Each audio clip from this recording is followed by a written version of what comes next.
A 2,000-year-old dome still stands without a crack. Modern concrete often fails within decades. This stark difference hides a chemical secret that could redefine our future. By the end of this, you will understand the lost formula that made Roman structures immortal and how it might save our own crumbling world. We will uncover why seawater strengthened their harbors and how cracks in their walls miraculously healed themselves. What does our own fleeting architecture say about the times we live in? Roman legions marched with more than swords and shields. They carried the blueprint for an empire made of mortar and stone. Conquest secured territory, but it was concrete that truly unified it, transforming disparate lands into a single, functioning body. Wherever they went, they built not just forts, but the arteries of civilization, vast networks of harbors, aqueducts, and roads that defied distance and terrain. This was their true secret weapon, a material so versatile it could curve into a dome, stretch across a valley, and withstand the relentless sea. While we often marvel at the marble facades of temples, the real genius of Rome lies in the humble, gray mixture that held everything together. Historian Mary Beard points out that Roman concrete enabled an architectural revolution, creating spaces that were both monumental and utterly functional. This was not mere decoration, it was the skeleton of an empire. At its heart, the formula was deceptively simple. It started with lime, a key binder made by burning limestone. To this, they added a special ingredient, volcanic ash, particularly from the region around Pozzolan. This ash, known as Pozzolana, was their magic dust. Finally, they mixed in aggregate, which was simply rubble, broken bricks, or stones. These three components, lime, volcanic ash, and aggregate, formed the physical basis for an empire's ambition. The Roman mindset was fundamentally different from our own. They built with the conviction that their works would speak for them across millennia. Every aqueduct, every harbor wall was a message to the future. Today, our construction philosophy often prioritizes speed and low cost above all else.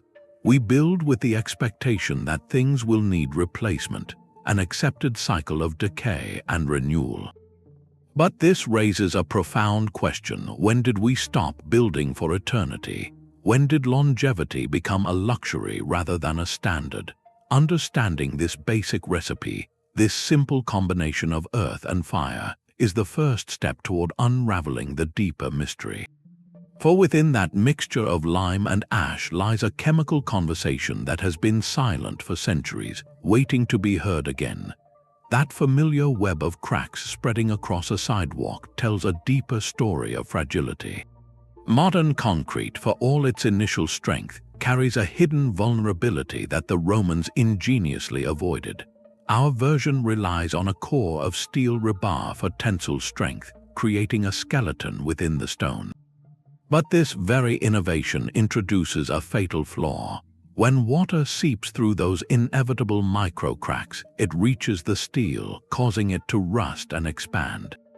This expansion creates immense internal pressure, cracking the concrete from the inside out in a process engineers call corrosion-induced deterioration.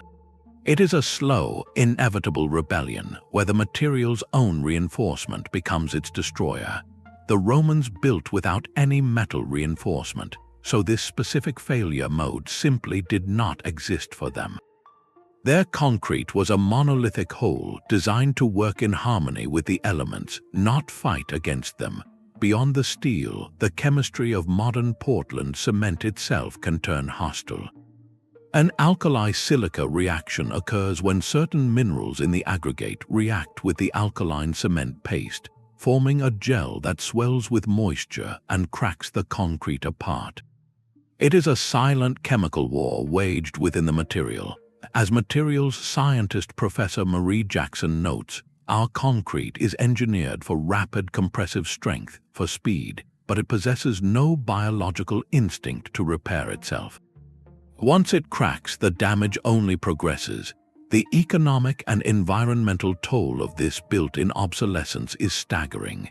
We have normalized a cycle of perpetual repair, where bridges require constant monitoring, roads are eternally under construction, and seawalls are replaced every few decades.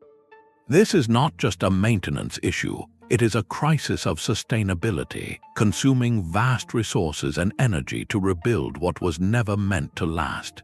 Seeing this fundamental weakness in our own world throws the Roman achievement into even sharper relief. Their formula was not just about building things, it was about building things that could endure. To understand their secret is to confront a revolutionary possibility. What if our structures could heal their own wounds? The volcanic soil of central Italy holds the first tangible clue. Romans did not simply use any ash, they sought out a specific, reddish-brown earth from the region around Pozzolan, a material they called Pozzolana. To the untrained eye, it might have looked like fertile dirt, but to a Roman engineer, it was the soul of their concrete. The architect Vitruvius, in his foundational work De Architectura, was explicit in his instructions, praising the unique qualities of the ash from Pozzolan and the surrounding areas. This was not a casual suggestion, it was a documented recipe for longevity. This particular volcanic ash is extraordinarily rich in silica and alumina, minerals that are normally stable and inert. But when mixed with slaked lime and water, something remarkable happens. A slow, persistent chemical conversation begins, known as the Pozzolanic reaction. The silica and alumina in the ash dissolve and react with the lime, forming a dense, interlocking gel of calcium-aluminum silicate hydrate. Think of it not as a static glue, but as a living, growing network of microscopic crystals that continually weave themselves together, filling the tiniest voids and bonding with the aggregate. This is the fundamental difference. The binder in modern concrete forms once and then is largely done, a finished product. The Roman binder, however, was an ongoing process. That gel network is not only more stable over centuries, it is also far more resistant to chemical attack from seawater or weathering. This natural, reactive ingredient transformed their concrete from a mere mixture into a self-consolidating, resilient material. The Romans, perhaps without fully understanding the atomic-level chemistry, had mastered a form of geomimicry, harnessing the reactive power of a volcanic landscape to build an empire that would outlast its own memory. But the true test of this material was not on land, it was at sea. While our modern harbors crumble under the relentless assault of salt and waves, ancient Roman ports like Portus Cossanus still stand, their massive concrete blocks submerged for 2,000 years, yet harder now than when they were first poured. This presents a profound paradox. Seawater is the arch-enemy of modern concrete, a corrosive agent that accelerates decay. For the Romans, it appears the sea was not a destroyer but a co-creator. Recent analysis has uncovered a startling chemical truth. For Roman marine concrete, mixing with seawater was not an accident of the environment, it was a deliberate step in the recipe. The saltwater triggered a rare and powerful alchemy when it met the lime and volcanic ash. Geochemist Marie Jackson, who has led groundbreaking studies on these samples, describes how this process forms intricate crystals of aluminous tobamorite and philipsite within the concrete matrix. These are minerals you simply do not find in modern mixes. Think of them not as impurities, but as a self-assembling reinforcement scaffold. As seawater percolated through the porous concrete over centuries, it continually fueled slow chemical reactions, allowing these durable, plate-like crystals to grow and interlock, literally fortifying the material from within. The concrete did not just resist the sea, it incorporated the sea into its very structure, becoming stronger and more resilient with each passing century. This is a complete inversion of our engineering logic. We spend immense effort trying to seal our concrete off from water, creating a brittle barrier that eventually fails. The Romans, perhaps through brilliant observation or fortunate accident, engineered a material that welcomed the water, engaging in a slow, strengthening dialogue with the element that was meant to destroy it. Their harbors were not static monuments, they were almost geological formations, continuing to crystallize and evolve long after their builders were gone. This reveals a philosophy of building in harmony with natural forces, rather than in defiance of them. If their concrete could thrive in the most corrosive environment on Earth, what does that say about the potential we have left untapped? The proof was not in a crumbling text, but in a cylinder of stone pulled from the depths. Off the coast of Italy, a research vessel held position above the submerged ruins of an ancient Roman pier. Its drill bit, designed to core through geological ages, instead bit into 2,000-year-old engineering. What emerged were pristine cylinders of concrete, their surfaces still showing the imprint of the wooden forms that once held them. To the touch, they were not brittle or weathered, but astonishingly hard, as if they had been poured a decade ago, not during the reign of Augustus. This was the eureka, a moment captured not in a flash of inspiration, but in a core sample. Scientists now had a physical key to the past, a cross-section of time they could place under the most powerful microscopes on Earth. In laboratories, they deployed tools like electron microscopes and X-ray microdiffraction, not to study rock, but to decode a recipe. Peering into the microscopic heart of the material, they did not find the uniform, homogeneous paste of modern cement. Instead, they witnessed a vibrant, almost chaotic landscape. There were the telltale crystals of tobermorite, the rare mineral that forms in slow, wet conditions, interlocking like tiny, resilient plates. They saw regions of undissolved volcanic ash, still reacting after millennia, and a complex, heterogeneous matrix that resembled a natural volcanic rock more than a human-made material. This was the first direct, visual evidence of the long hypothesized chemical conversations. The concrete's legendary strength did not come from being perfectly uniform and controlled, but from being optimized for chaos. Its internal structure was diverse and interlocking, with different components sharing loads and deflecting cracks along a tortuous path. A flaw in one area did not spell catastrophic failure, because the material around it was chemically and mechanically different, able to absorb and redistribute the stress. Modern concrete, by contrast, is engineered for consistency, a homogeneous paste that, when it fails, tends to fail all at once along a straight, clean crack. The Roman formula embraced a kind of designed imperfection, creating a resilient ecosystem at the microscopic level. This hands-on evidence transformed centuries of architectural admiration into solid, actionable science.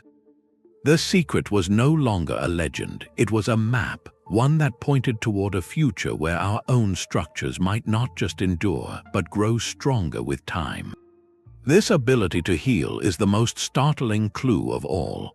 While a crack in a modern bridge is a declaration of defeat, a permanent invitation for water and decay, a crack in Roman concrete could be a temporary inconvenience, a wound that slowly stitches itself back together. Picture, if you will, a microscopic time lapse of a hairline fracture in a 2,000-year-old wall. As rainwater seeps into the tiny gap, it does not begin a process of destruction. Instead, it acts as a catalyst, awakening dormant ingredients locked within the concrete itself. Researchers examining these ancient samples discovered tiny, white chunks of unreacted lime, called lime clasts, scattered throughout the material like a reserve army. When water infiltrates a new crack, it dissolves these lime particles, creating a highly saturated solution of calcium. This solution then flows into the crack and reacts with carbon dioxide from the air or with leftover volcanic ash, precipitating new crystals of calcite or other binding minerals. These crystals grow slowly and steadily, filling the fracture from the inside out until it is completely sealed, often leaving the material even stronger at that specific point than it was before. One scientist described these lime clasts as a built-in repair kit, a brilliant failsafe engineered into the very fabric of the material. The contrast with our own technology is stark. Modern concrete is like a ceramic plate. Once cracked, it stays cracked, and the damage only spreads. Roman concrete was more like living skin, possessing a biological instinct to regenerate, to close a wound and restore integrity.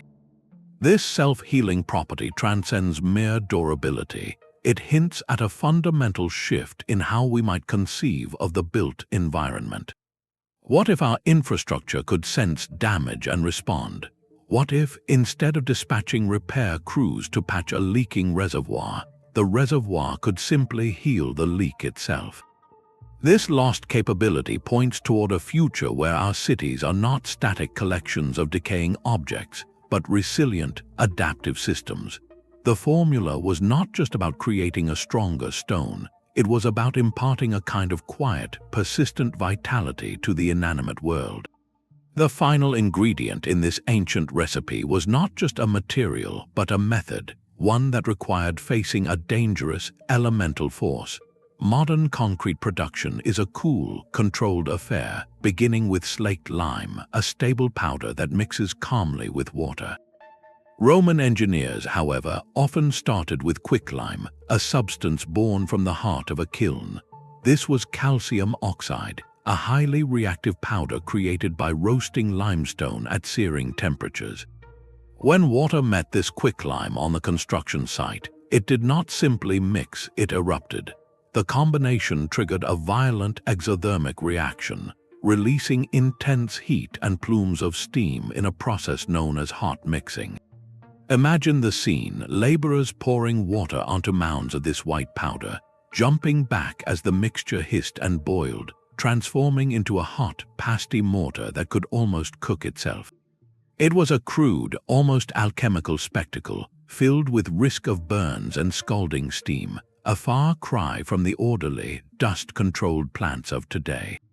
Yet this very chaos may have been the genesis of the concrete's legendary longevity. Experts like Professor Admir Mazik from MIT have theorized that the extreme, localized heat from hot mixing did more than just create workable mortar. It likely promoted the formation of those crucial, brittle lime clasts, the tiny white inclusions later found scattered throughout the material like embedded time capsules. The intense heat may have caused the lime to form into distinct, pebble-like fragments rather than blending uniformly. These clasts, once seen as a flaw in the mixing process, are now recognized as the self-healing agents, the repair kit that lay dormant for centuries. This presents a fascinating paradox. Our modern methods prioritize safety, consistency, and a cool, predictable chemical process. The Roman technique embraced a brief, controlled fury, a high-energy input that fundamentally altered the internal nano-architecture of their material. Their concrete was not born calm. It was born from a reaction so vigorous it left a permanent, beneficial imprint within its structure. This raises a reflective question for our own era of precision engineering. Could our pursuit of perfect, risk-free control have inadvertently designed resilience out of our buildings? Did those Roman foremen, shielding their faces from the steam, understand they were not just making mortar, but programming a future of self-repair? The Pantheon's dome is a silent argument against gravity itself.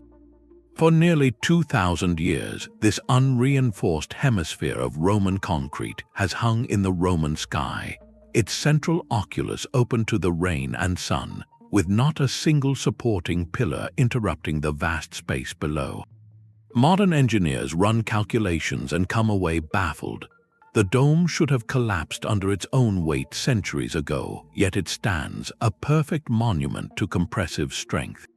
The concrete here was a carefully layered recipe, using lighter aggregates like pumice at the top to reduce load, all bound by that reactive Pozzolana lime mortar.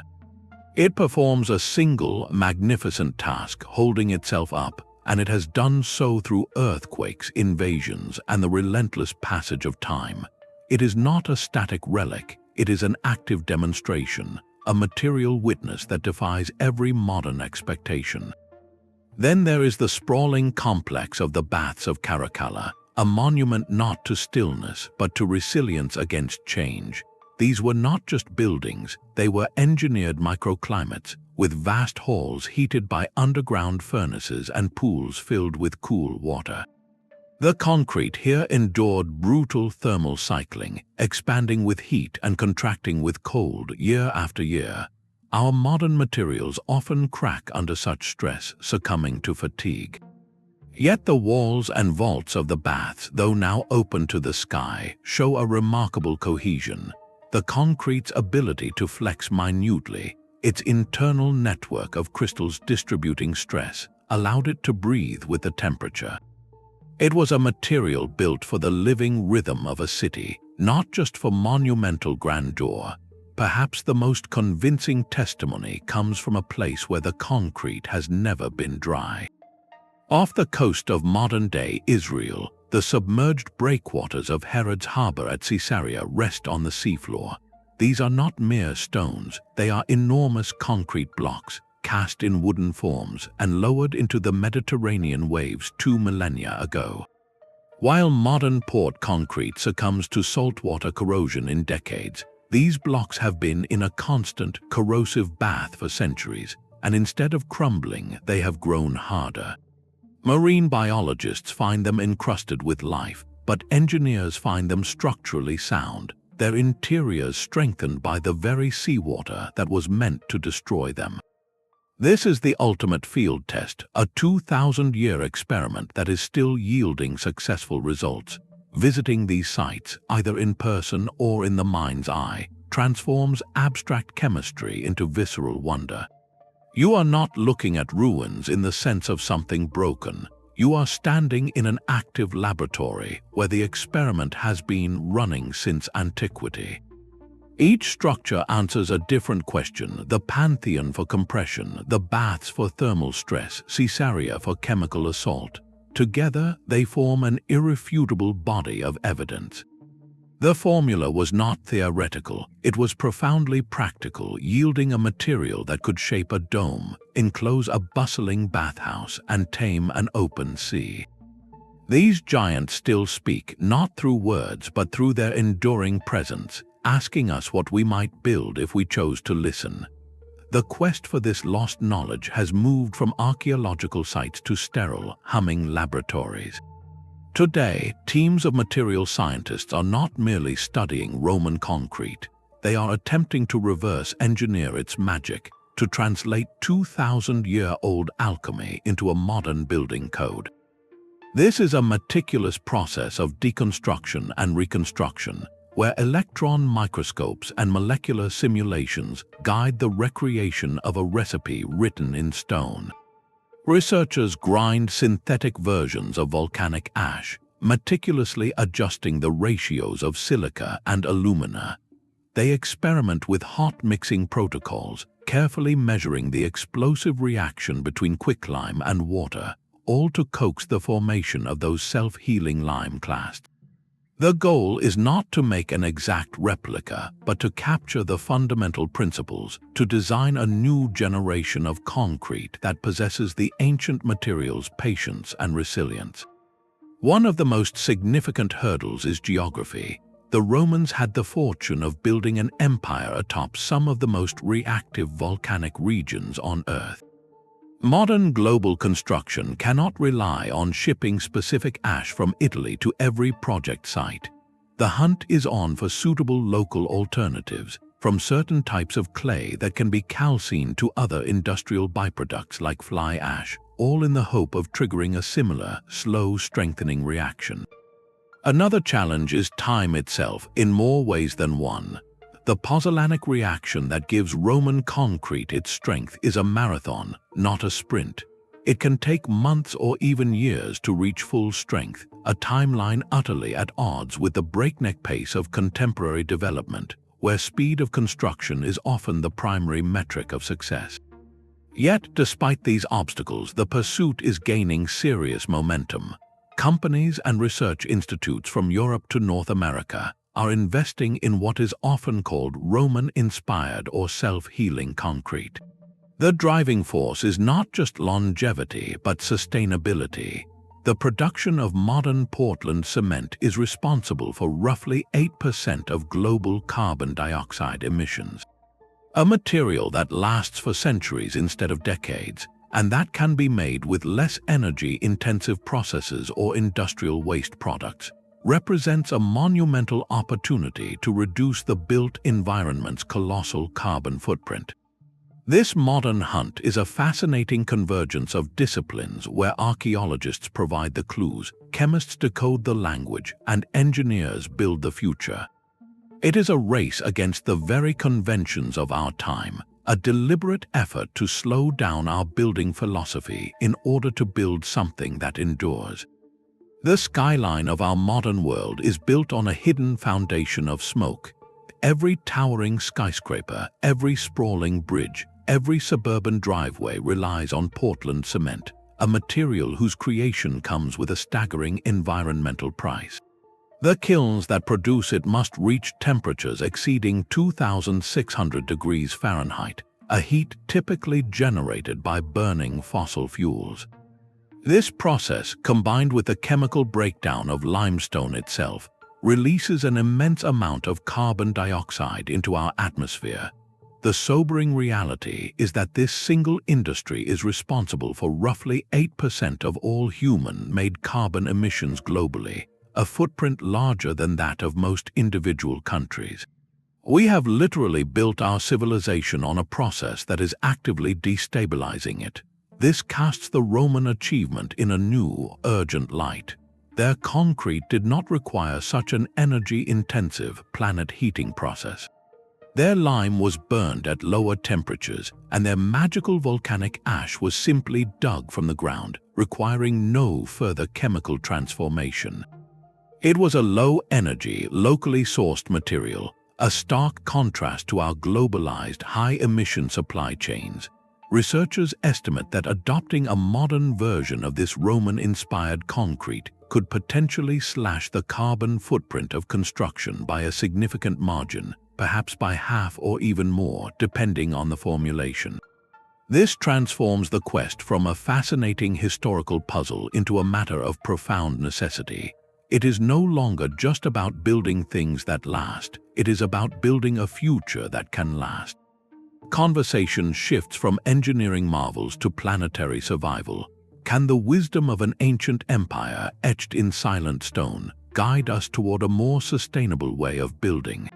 This is the true weight of the lost formula. It offers a blueprint not only for enduring structures but for a more resilient relationship with our world. That slow crystallization within Roman harbors points to a fourth, more philosophical clue. It is not merely what they mixed, but when they considered the material to be finished. Roman concrete was never truly done. Its initial set was just the opening act of a chemical performance that would continue for centuries, a gradual, persistent reorganization of minerals into ever more stable forms. This curing process was measured not in days but in decades. Strength was accumulated slowly, like wisdom, through continuous reaction with moisture and air. Modern construction operates on a radically different clock. Our concrete is engineered to achieve its specified compressive strength within just 28 days, a timeline dictated by project financing, leasing schedules, and the relentless pressure to build faster. We design for a rapid, decisive hardening, a sprint to a finish line that, in the grand scheme, is merely the starting gate for a structure's life. This fundamental difference in curing philosophy may be one of the most significant trade-offs we have made.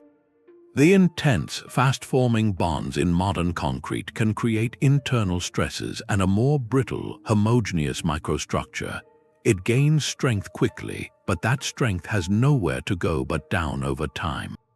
Roman concrete, with its slow pozzolanic reaction, avoided those early internal stresses. Its strength curve was gentle and upward sloping, its microstructure becoming denser and more interlocked with each passing year. Think of it as the difference between a fine wine and a soft drink. One is a product of its environment, changing and complexifying in the barrel and the bottle, its value tied to patience. The other is manufactured for immediate, consistent consumption with no expectation of improvement. As materials scientists note, we have optimized for the economics of the initial build, often at the direct expense of long-term resilience. The lost formula, therefore, contained a temporal ingredient, a willingness to accept that true strength is not instantaneous. It required a culture that built with the long arc of history in view, where an architect's legacy was judged not by quarterly reports, but by the endurance of his work for generations he would never meet.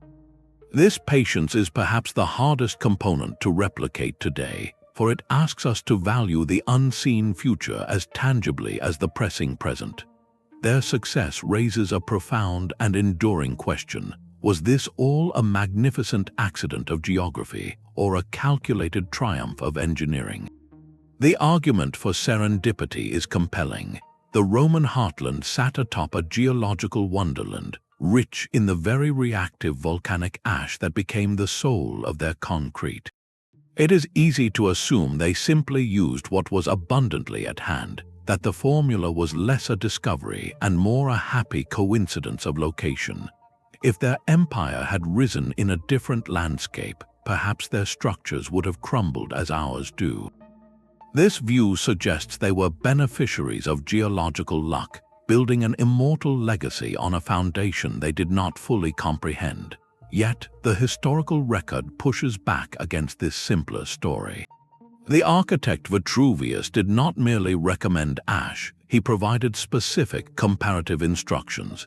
In his writings, he detailed the superior qualities of ash from specific regions like Pozzolan, and even advised testing aggregates by pouring vinegar on them to see if they frothed, a rough but effective chemical test for reactivity. This indicates a process of deliberate selection and quality control. Furthermore, as the empire expanded, they did not abandon their concrete technology, they adapted it. Evidence shows they sought out and imported similar volcanic materials to distant provinces, or found local substitutes that mimicked the necessary properties. This was not the behavior of people blindly using dirt from their backyard. It was the practice of engineers who had identified a causal link between a material's origin and the performance of their structures. They operated within an empirical framework built on centuries of observation, trial, and error. They may not have understood the molecular dance of silica and lime, but they had mastered its outcome through relentless practical experimentation. Their knowledge was not held in a single chemical equation, but was embedded in the collective practice of builders, in the passed-down recipes of guilds, and in the rigorous standards of military engineers. This challenges our modern, document-centric view of science. We expect breakthrough knowledge to be explicitly written down in theories and formulas. The Romans demonstrate that profound understanding can live in the craft, in the disciplined repetition of a method that consistently yields a miraculous result. Their genius was not in explaining why it worked, but in perfecting how to make it work every single time across an entire empire. This blend of localized fortune and refined practical wisdom forces us to reconsider what true innovation looks like. It is rarely a single eureka moment, but more often a slow, stubborn accumulation of evidence written not on parchment, but in the enduring silence of stone. The promise of a self-healing, eternal concrete is undeniable, yet our modern world remains stubbornly built from the old, fragile recipe. This gap between potential and practice is not due to a lack of scientific understanding, but to the immense inertia of the status quo. The first and most formidable barrier is the rulebook itself. Modern building codes, the legal frameworks that ensure safety in every structure, are written entirely around the known properties of Portland cement concrete. Its 28-day strength, its thermal expansion, its behavior under load, these are the numbers that engineers have trusted for over a century. introducing a new material with a completely different chemical profile and curing timeline is not a simple substitution.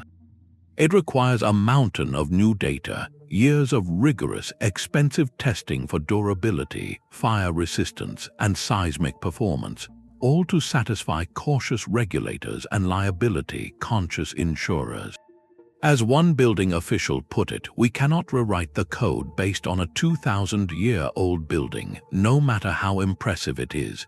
We need contemporary proof, and that proof is costly and slow to generate. Beyond the codes lies the vast, interconnected machine of the construction industry itself. This is a field built on predictability, where established supply chains for Portland cement and steel rebar are deeply entrenched and highly efficient. Contractors have decades of experience with the material, knowing exactly how it will behave in different weather, how long it will take to set, and what tools are needed to finish it. Their entire workforce, from project managers to the crews pouring the foundations, is trained for this one system. Switching to a material that requires hot mixing, specific volcanic additives, or a radically different curing schedule would mean retraining millions of skilled workers and overhauling global logistics. The financial risk of such a shift is seen as prohibitive. Many developers operate on tight margins and tighter schedules where time is literal money. The slower initial set and longer curing period of Roman-inspired concrete, while beneficial for longevity, directly conflict with the economic engine of fast-paced development. A contractor might ask, why would I use a material that ties up my site for months when I can use one that lets me build the next floor in weeks?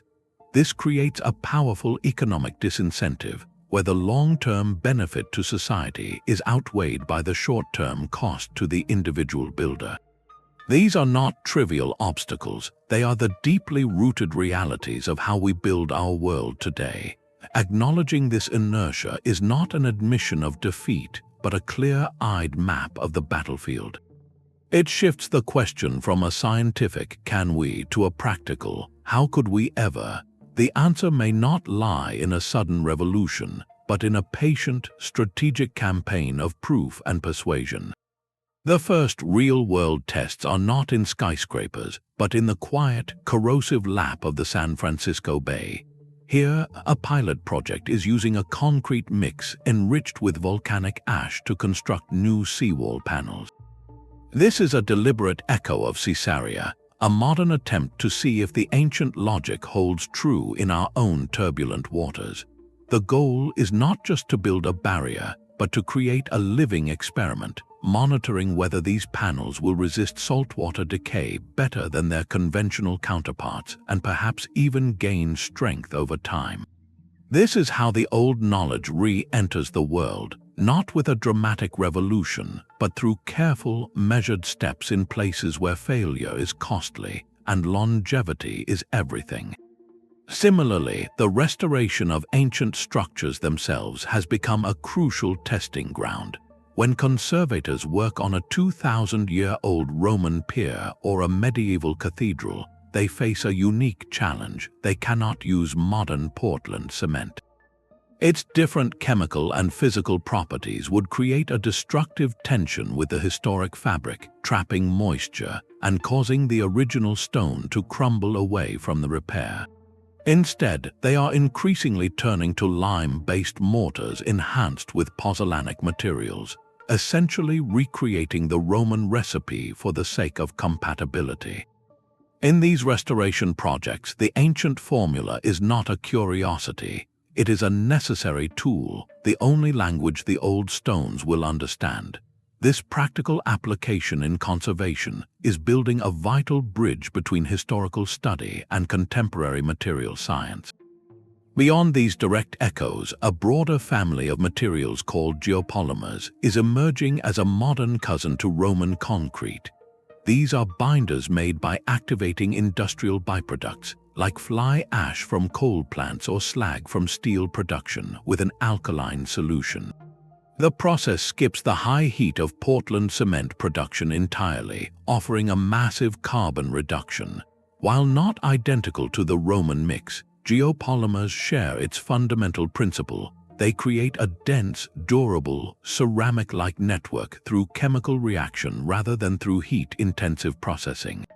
You will already find them in specialized niches where ordinary concrete fails, lining chimneys that must withstand extreme heat, encapsulating hazardous waste to prevent leaching, or in prefabricated elements where their rapid early strength is an advantage. These applications, from bay seawalls to factory chimneys, are the vital proving grounds.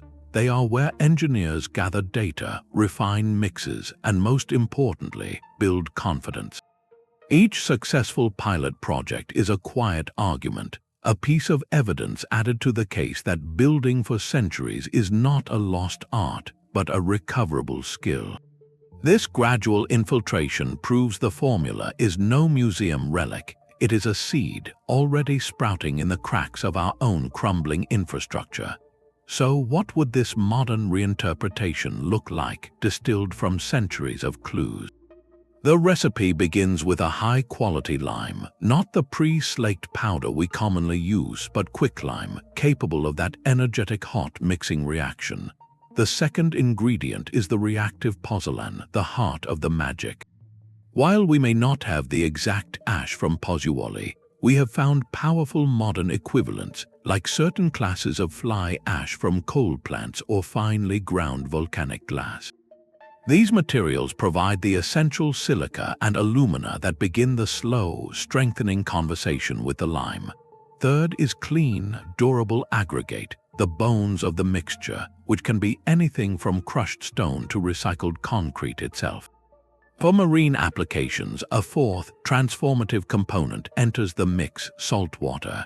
Instead of using pure fresh water, the mix would be designed to harness the sea's minerals, encouraging the growth of those fortifying crystals from the very start. This is not about copying a 2,000-year-old list verbatim. It is about understanding the roles each component plays. The exact Roman formula is likely lost to the nuances of their local materials and artisan methods, a specific alchemy of a particular place and time. We cannot simply recreate their concrete, nor should we aim to, for we have different needs and different tools. What we can do is adopt their guiding principles, the design parameters that made it work. Prioritize a reactive pozzolanic binder over an inert one.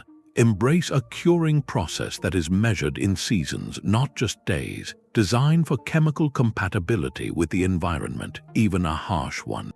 And perhaps most importantly, engineer in a capacity for self-repair, whether through embedded lime clasts or other smart additives. This demystifies the lost formula, transforming it from a magical incantation into a set of achievable material science goals. The secret was never a single, static recipe locked in a vault. It was a philosophy of building, a deep understanding of how to collaborate with chemistry and time. The legacy of this concrete extends far beyond mere longevity.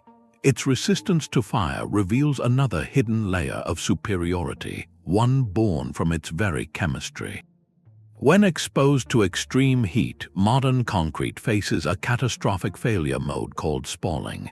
The moisture trapped inside vaporizes explosively, creating immense pressure that causes the surface to violently crack and pop off in chunks, exposing the steel reinforcement to the flames and leading to sudden structural collapse. Roman concrete, with its dense, ceramic-like microstructure and lack of metal rebar, behaves entirely differently. The minerals formed by the pozzolanic reaction, like the calcium-aluminum silicate hydrates, are inherently more stable at high temperatures. They do not contain the same volume of free water, and their interlocking crystal structure can withstand thermal shock without that destructive internal pressure. In essence, the material is already partially akin to a fired ceramic, so fire does not transform it, it merely tests what is already there. This property would have been invaluable in the crowded, timber-rich cities of antiquity, and it points toward a modern application where fire safety is paramount. from tunnel linings to the structural cores of high-rise buildings, offering a passive, material-based layer of protection. Beyond withstanding fire, this ancient mix also moderates the passage of temperature itself. Roman concrete possesses a lower thermal conductivity compared to its modern counterpart. This means it is a better insulator, slower to transfer heat from a hot exterior to a cool interior, or vice versa. In a building made with thick Roman concrete walls, the interior climate would have been more stable, buffered against the sweltering heat of a Mediterranean summer or the chill of winter. This inherent thermal mass and insulating quality is a form of passive climate control, reducing the need for mechanical heating and cooling. For our current pursuit of energy-efficient architecture, this is not a minor footnote. Imagine constructing buildings that naturally maintain comfortable temperatures, drastically cutting energy consumption simply by virtue of the walls they are made from. The material begins to look less like simple infrastructure and more like an active participant in environmental management, its very substance working to reduce the operational carbon footprint of the structures it forms. There is also an environmental consideration that occurs long after the mixing is done. Fresh concrete, especially modern varieties, can produce a caustic runoff called cement leachate. When rainwater filters through new concrete, it can pick up highly alkaline compounds, raising the pH of the surrounding soil and groundwater to levels harmful to plant and aquatic life.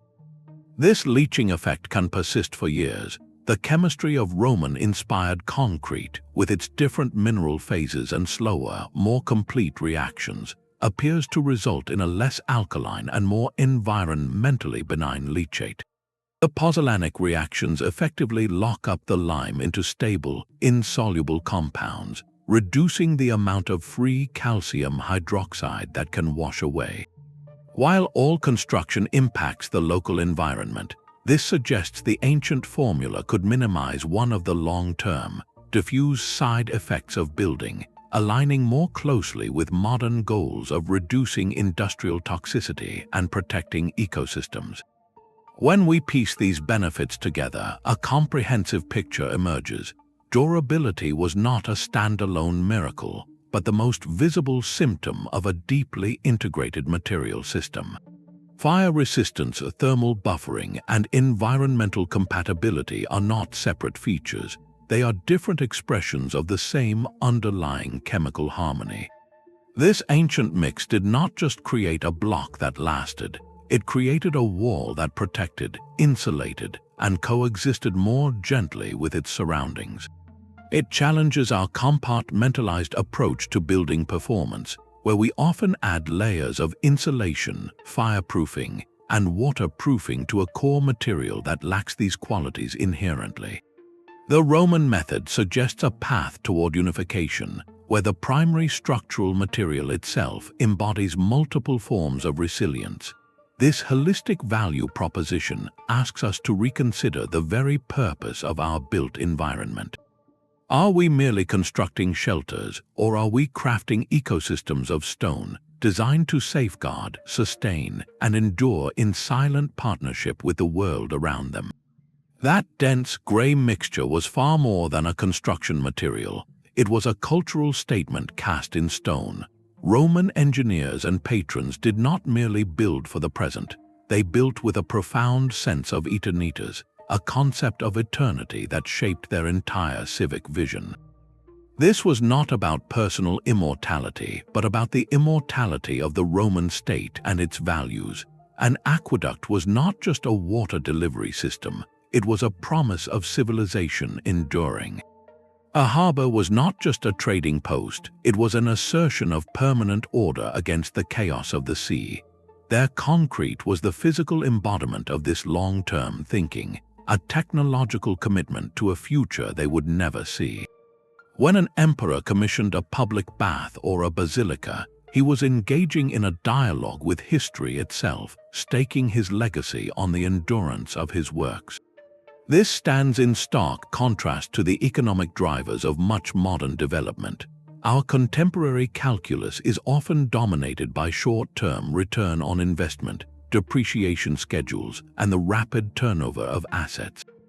We construct buildings with lifespans measured in decades to align with financial models, a practice that echoes the concept of planned obsolescence in other industries. The choice of material is frequently the result of a cost-benefit analysis that prioritizes initial savings over century-long performance. What does this fundamental difference in temporal perspective reveal about our respective societies? One culture poured its wealth into infrastructure meant to outlast empires, seeing public works as a sacred trust for unborn generations. Our culture, for all its technological marvels, often builds with an implicit acceptance of transience, where the value of a structure is frequently tied to its current utility, not its potential legacy. This is not a judgment but an observation of a profound philosophical shift. The concrete becomes a lens through which to examine civic responsibility. For the Romans, building something that lasted was a duty to the community and to the gods. The robustness of a bridge or a sewer was a measure of civic virtue. Today, while we have safety codes and engineering standards, the driving question is often what is the minimum viable product that meets the code and the budget, not what is the most enduring gift we can leave for our grandchildren. This is where the technical discussion transforms into a deeply human one. Every crack in a modern sidewalk, every crumbling overpass, is not just a maintenance issue, it is a physical manifestation of our relationship with time. Are we building disposable monuments to the present, or are we crafting heirlooms for the future? The silent, enduring testimony of Roman concrete challenges us to reconsider the very timeline of our ambition. It asks us to look beyond quarterly reports and election cycles, to imagine the mark we wish to leave on the landscape of history. When we choose what to build with, we are unconsciously choosing who we are building for. The Pantheon's perfection can create a misleading image. For every masterpiece that survived, countless Roman structures did not. Walls cracked, harbors silted up, and buildings collapsed, sometimes with tragic loss of life. The historical record is clear. Engineering failures were a part of their world too. The collapse of the amphitheater in Phidne, for instance, was a catastrophic event noted by the historian Tacitus, resulting in significant loss. This grounding fact is crucial. It reminds us that Roman engineering was not an infallible magic, but a human craft, advanced through hard-won experience and often through learning from devastating mistakes. Their concrete was not a single, monolithic secret passed down unchanged. The recipe evolved dramatically over 8 centuries, from the early, cruder opus cementitium of the Republican era to the sophisticated, lightweight mixes of the Imperial Age. A mix used for a foundation in Britain, where local materials differed, would not be identical to one poured for a bathhouse in North Africa. They did not possess one universal formula, but rather a universal principle, the intelligent use of reactive, local materials. This is the real core of their genius, a flexible methodology, not a rigid recipe.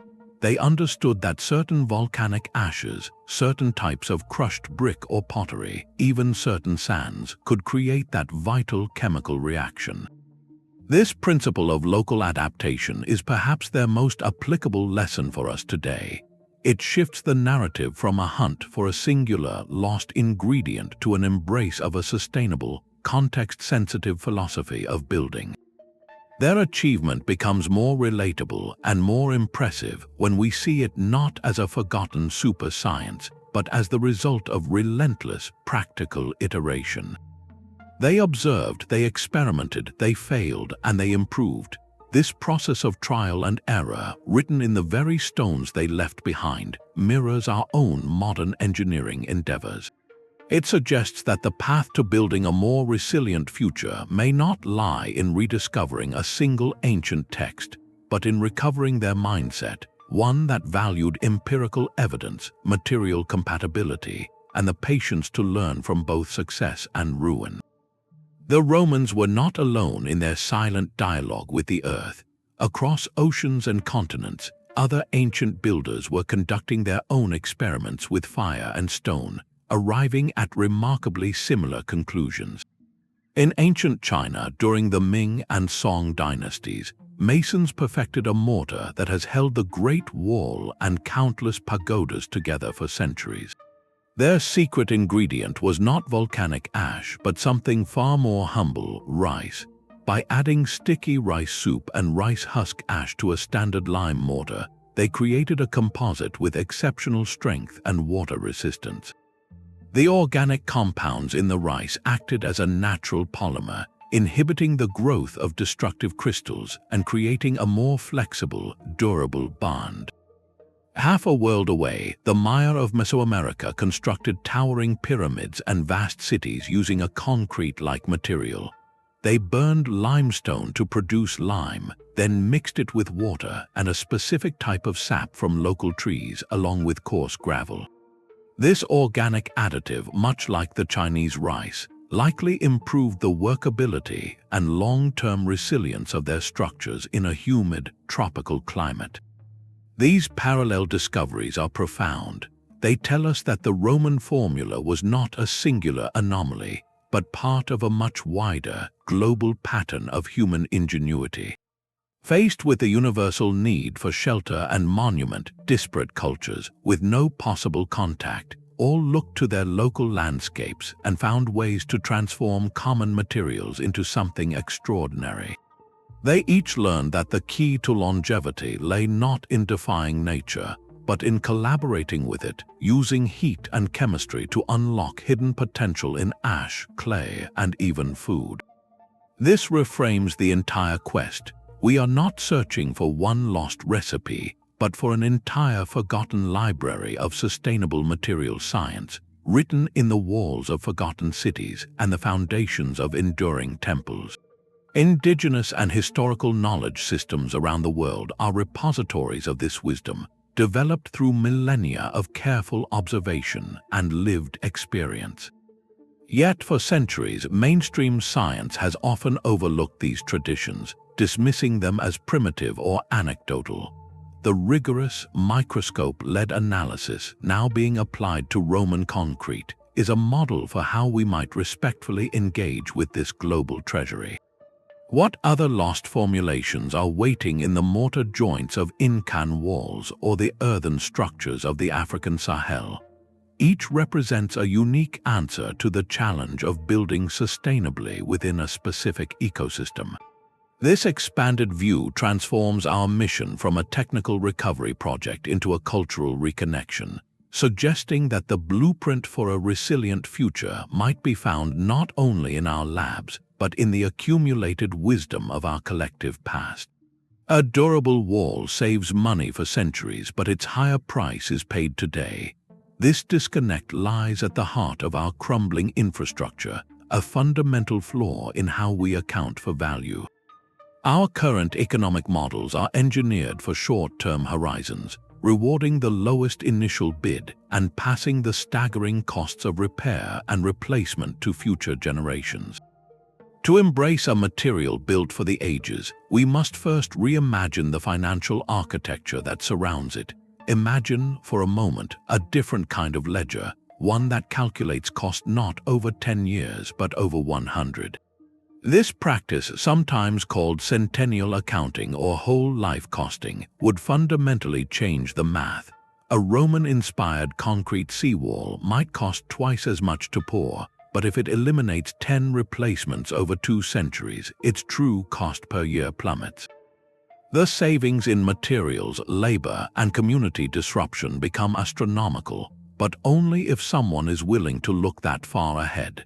The challenge is that the builder who pays the premium is rarely the same entity that reaps the century of benefits. This is where innovative financing must bridge the gap. Green bonds for infrastructure are one promising tool. These allow governments or corporations to raise capital specifically for projects with proven long-term environmental and durability benefits. Investors buy these bonds not just for a financial return, but to fund legacy projects that their grandchildren will use. The bond's terms could even be tied to the structure's performance, creating a direct financial incentive for the builder to guarantee its longevity. Insurance models offer another lever. What if builders could secure drastically lower liability insurance premiums by using certified, self-healing concrete that demonstrably reduces the risk of catastrophic failure? An insurer looking at a millennia of performance data might see that durable concrete is simply a better risk. This would make the higher upfront cost more palatable, as the savings on insurance could offset the initial investment. The most profound shift, however, is cultural. We must move from valuing construction costs to valuing asset performance, a shift from being builders to being stewards. This requires new metrics. Instead of celebrating how fast and cheaply a bridge was built, we should celebrate its projected service life and its reduced lifetime carbon footprint. Municipal governments could adopt procurement policies that award contracts based on a combination of initial cost and verified life cycle cost, tipping the scales in favor of materials that promise permanence. This is the essential, often overlooked companion to the material science. A perfect, self-healing concrete is nothing but a laboratory curiosity if no one can afford to use it. The technological adoption requires a parallel innovation in our economic imagination. We must design markets that reward patience, that incentivize legacy, and that finally align our financial logic with the timeless logic of the stone itself. The final ingredient for rebuilding our world may not be found in a kiln or a volcano, but in a spreadsheet recalibrated for eternity. The final clue may not be in a laboratory, but in a shared digital archive. For centuries, the secrets of the past were guarded by their physical isolation, locked within stone samples in museum basements or scattered across technical papers in specialized journals.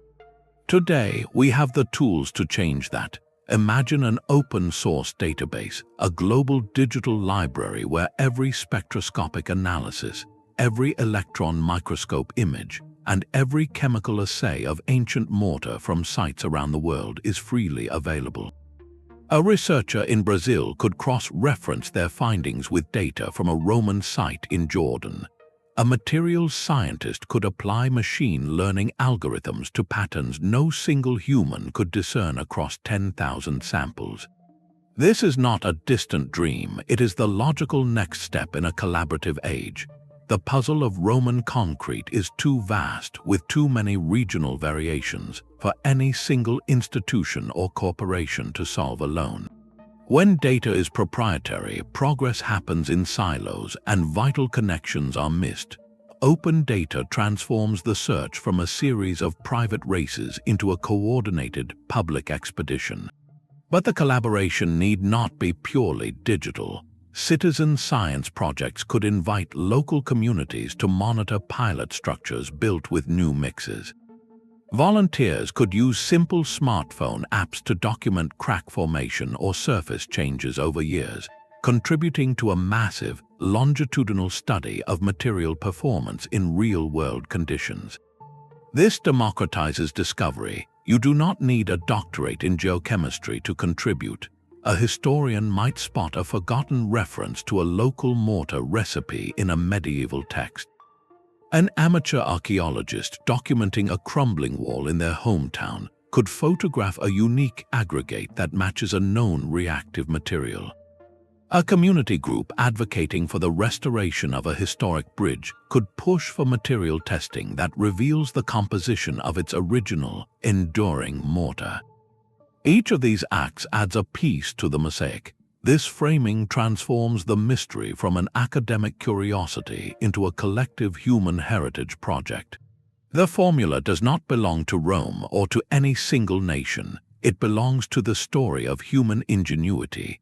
By opening the process, we acknowledge that the wisdom to rebuild our world may be dispersed among us, in our local landscapes, our historical records, and our shared curiosity. The most resilient structure we can build is not made of concrete, but of connection, a network of minds working across disciplines and borders to recover a gift from the past for the sake of our future. This microscopic landscape is where the final, decisive clue lies.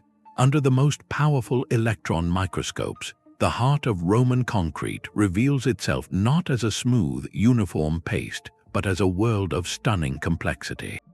It resembles a densely packed mosaic, or perhaps a miniature mountain range, where jagged crystals of tobermorite rise like plateaus, interlocking with the rounded, pebble-like lime clasts and the rough surfaces of volcanic ash and aggregate.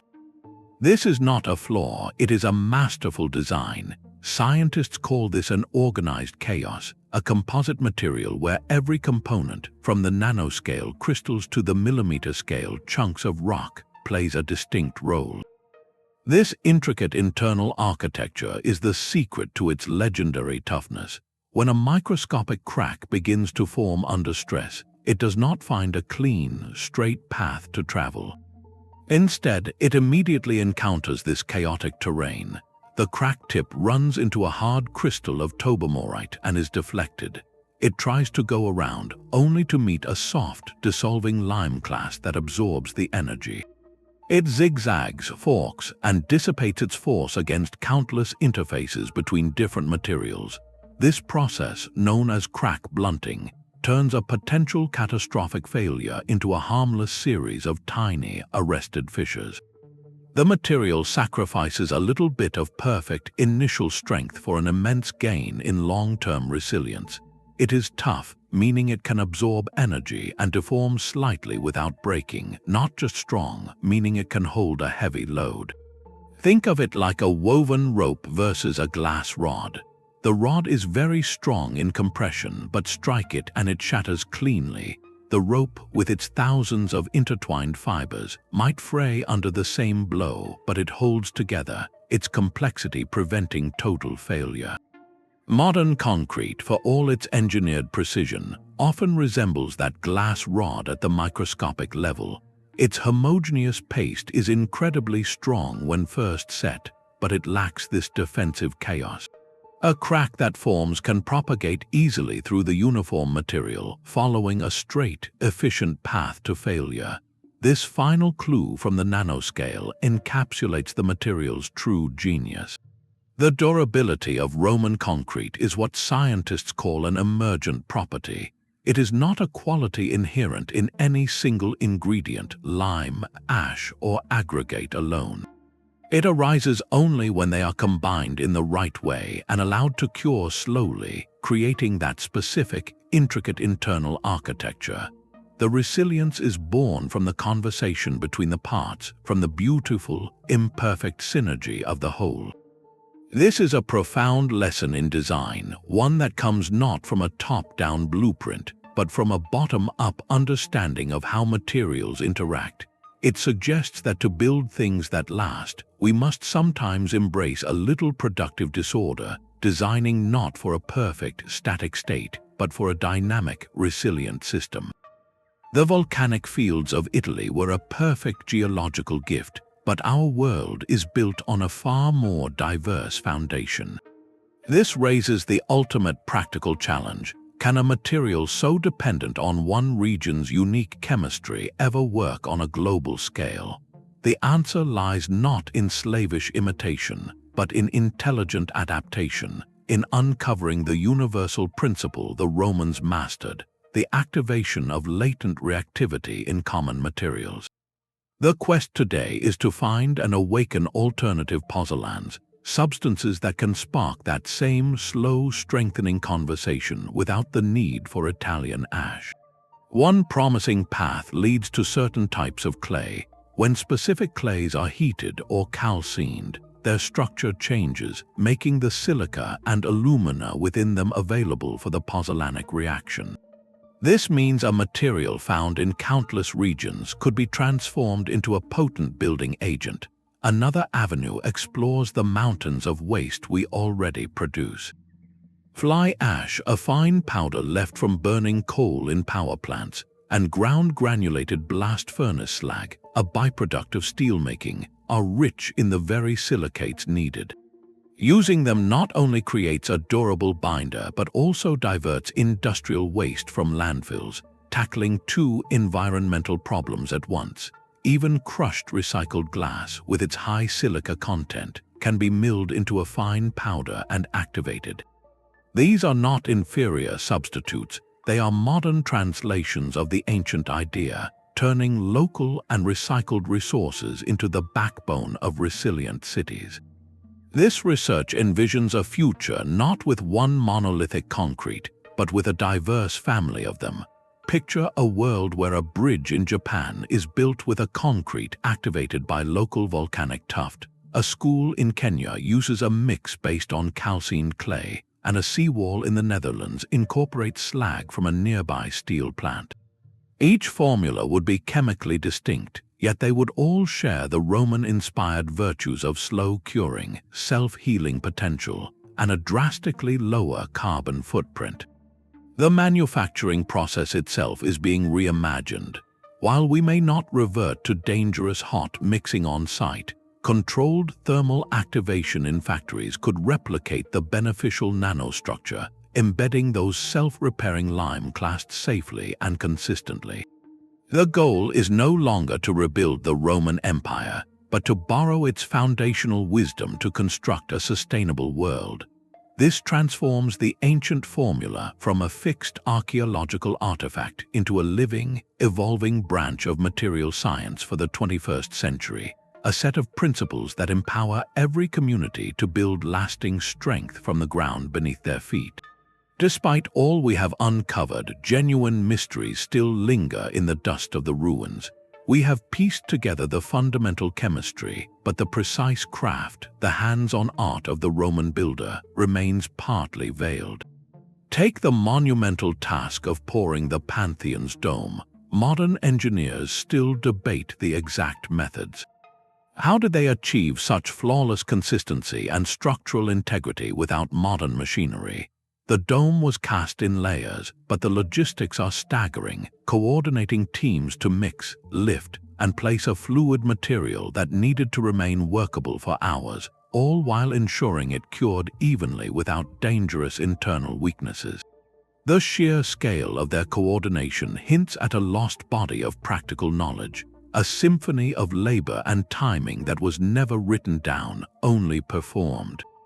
Then there is the question of the mixing sequence itself. Vitruvius gives us ingredients, but not a step-by-step recipe. Did they mix the dry ingredients first, then add water? Or was the quicklime combined with water in a separate, violent reaction before being folded into the ash and aggregate? The order of operations could dramatically affect the final nanostructure of the material, and we are still experimenting to find the most effective sequence. Perhaps most intriguing are the scattered, ambiguous references in lesser-known texts to possible organic additives. Some historical fragments mention the use of animal blood, milk, or even fig juice in mortars. While our core understanding points to the inorganic reaction of lime and ash, could these organic materials have been used occasionally as plasticizers, to improve workability for specific intricate tasks, or to slightly alter setting times in extreme weather? No definitive trace of such substances has been conclusively identified in major structural concretes, leaving these mentions as tantalizing ghosts in the historical record. They remind us that ancient technology was a living practice, adaptable and sometimes secretive, with local variations and artisan tricks that may never fully enter the scientific ledger. Listing these open questions is not an admission of failure, but an affirmation of how dynamic history truly is. It transforms the story from a solved puzzle into a continuous dialogue between the past and the present. Every unanswered question is an invitation, a direct call to the next generation of chemists, archaeologists, and engineers. The final chapter on Roman concrete has not been written because new pages are still being uncovered, literally, with every core sample drilled from a harbor floor and every faded manuscript re-examined under new light. The mystery endures not as a barrier but as a promise that there are still discoveries waiting beneath the ruins and in the archives, ready to reshape our understanding once more. That dome has watched empires rise and fall from its silent perch.